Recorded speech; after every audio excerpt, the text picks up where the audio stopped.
ఒకప్పుడు పచ్చని చెట్లు, స్వచ్ఛమైన జలస్రోతాలు, చిలిపిగాలులతో నిండిన ఒక అద్భుతమైన అడవి ఉండేది.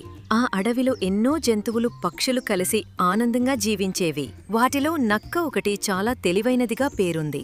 కాని ఆ తెలివి మంచి పనులకు కాకుండా మాయ చేసి, మోసం చేసి తన అవసరాలు తీర్చుకునేలా ఉండేది. ఆ నక్కకు ఆహారం తక్కువగా దొరుకుతుండేది. రోజంతా వేటకు వెళ్తూ తిరిగేది, కాని పట్టుకోలేక ఆతలితో తల దించుకునేది. ఒకరోజు ఆకలితో అలసిపోయి చెట్టు కింద కూర్చున్న నక్కకి పైనుండి పక్షుల గాత్రాలు వినిపించాయి. అది తలెత్తి చూసింది. ఓ పెద్ద వృక్షంపై గూడుల్లో పక్షులు తల పెట్టుకుని గుడ్లను పెట్టి కూర్చున్నాయి. వాటిలో కొన్ని తినడానికి తిండి తీసుకొచ్చి పిల్లలకు తినిపిస్తున్నాయి. వాటిని చూసి నక్క నాలుక చప్పున మింగింది. హహ, ఇవి ఎప్పుడూ భద్రంగా ఉంటాయా? నేను కూడా తినాలంటే ఏదైనా చెయ్యాలి.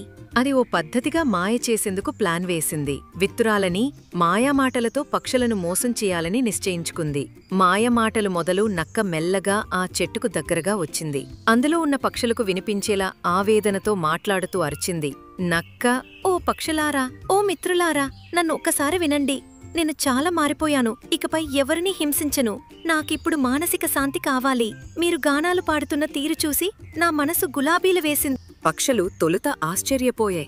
నక్క అంటే మోసమని తెలుసు, కాని నక్క మాటల్లో వినిపించిన ఆవేదన వల్ల కొంతమంది నమ్మేశారు. ఒక పక్షి అసూయగా, ఇంతకాలం మేము నిన్ను చూసింది మాయలు చేస్తూ మాత్రమే. నిజంగా మారిపోయావా?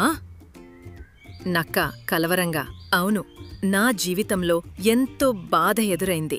నన్ను ఏ జంతువు నమ్మటం లేదు. నేను కొత్త జీవితాన్ని ప్రారంభించాలనుకుంటున్నాను. మీరు నన్ను క్షమిస్తే అదే నాకు జీవిత పాఠం.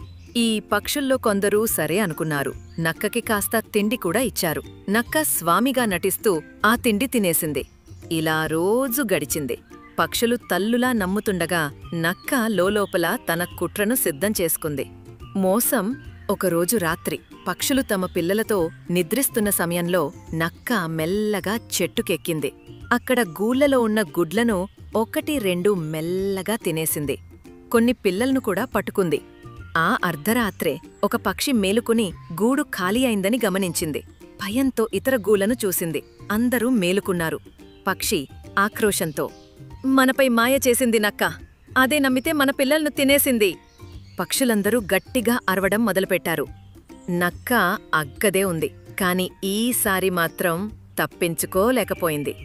పక్షులు సింహాన్ని, పులిని పిలిచాయి. అవి వచ్చేసరికి నక్క తల దించుకుని నిలబడి ఉండిపోయింది.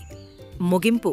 ఆ నక్కను అడవి జంతువులు తాకట్టు చేశారు. దాని మోసాల మూలంగా అది అడవిలో అసామాజిక జీవిగా మిగిలిపోయింది. ఇక ఎవరూ నమ్మలేదు, ఎవరూ దగ్గరకు రాలేదు. పక్షులు మాత్రం అర్థం చేసుకున్నాయి.